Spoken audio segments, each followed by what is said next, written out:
I want to tell you the difference between cash, hard money, private money, and lines of credit, because as a real estate investor or as a real estate agent, you want to know the difference.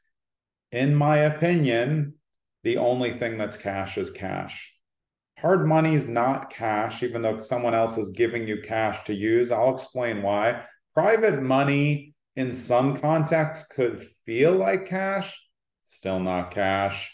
Lines of credit can also feel like cash because of the delivery system, but again, it's still not the same as cash. The main differential between cash and any type of loan source is that a loan source is going to require an appraisal or like a hybrid appraisal, which is more of a hard money where they're judging what the ARV can be to make sure that you're good on the renovation. Whereas your traditional mortgages are just going to have an appraisal on the property value.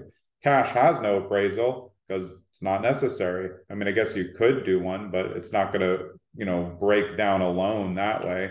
So a lot of times we see people saying it's a cash offer and then we have a hard money letter. But that's not cash. All hard money lenders have some form of a modified appraisal.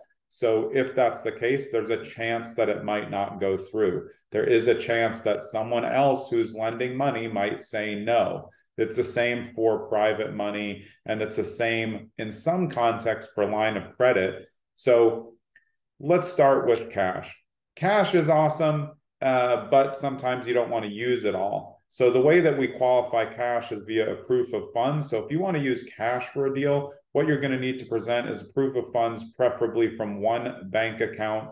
And if you're in a position where it's full of stocks, we have to know that it's liquidatable so that you can get the cash and that there's no penalties like in an IRA or something like that. So cash is one bank account presented. You see the number, you know that the people are good for it. You can black out the account number. That's going to be your cash purchase. And that's what you should do if you're making an offer and you are really bringing your own cash. The way that I look at it is I can use cash to leverage against other people when I'm out on off-market appointments. I can just show proof of funds on my phone. Most people aren't going to do that or can't. That gives you leverage when you're in the field on off-market acquisition appointments. Hard money right now for a new flipper probably costs like 14% and 2 points. That's going to be a lot. So it's not the greatest time to try to do a flip right now.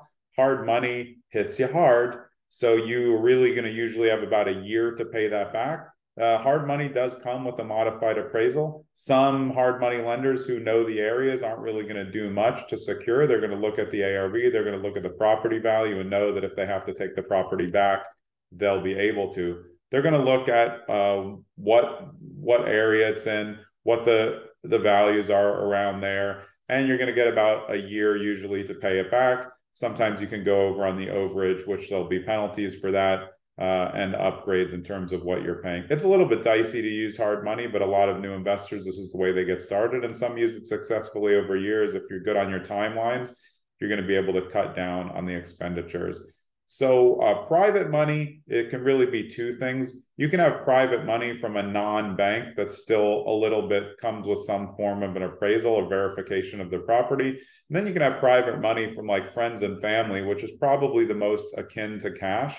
But if you want to present that as using cash from someone else, you need to have a gift letter from them confirming that they are, in fact, willing to give you the money to use on this purchase or up to a certain purchase price. So they're just some of the ways that you need to present your cash, or what I call cash adjacent. And then lastly, you have line of credit. A line of credit can be a couple things. Most people are familiar with the home equity line of credit, which is your HELOC, which if you have whatever, 200,000 of equity in your house, because you've done so well on appreciation, you can take that money. And the cool thing about HELOCs is they'll put the money into your account. So you actually have the money into your account. You're paying interest on it, so you have to use it. So you really don't want to put it into your account and start paying interest until you have it to be deployable. So you can use a letter or you can have it in your account. If you have it in your account, it's much better. It's a much better use because you can see the money in there. You don't really need any extra descriptors. And again, it's yours to do what you want with because you're taking a loan on your home equity. So that acts more like cash, a HELOC, if you have it already in your account. Then there's asset-based lines of credit. That's something that I use.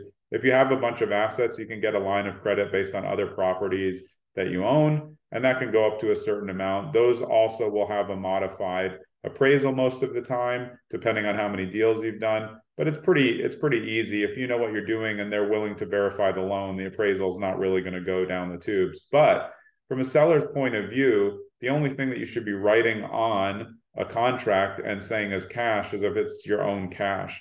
The rest is modified, cash adjacent. You should be putting hard money, private money, or line of credit. So that's just a little bit of a description. My name is Jonathan Green. I run an off-market property acquisition company called Streamline Properties. I also run a big on-market team called Streamline Properties On Market. We're brokered by eXp Realty. Understanding how to present your offer based on the type of money that you're using is very, very important.